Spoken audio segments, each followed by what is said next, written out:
Hello, in this video I want to show you how to check what's using most of the battery power on the MacBook Air.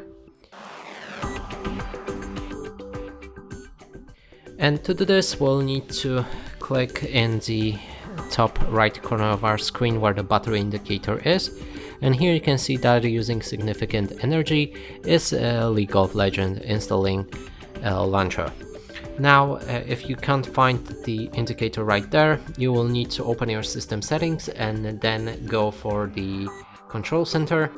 Here's the battery, and make sure that it's visible in menu bar, and you can also add the battery percentage to check it.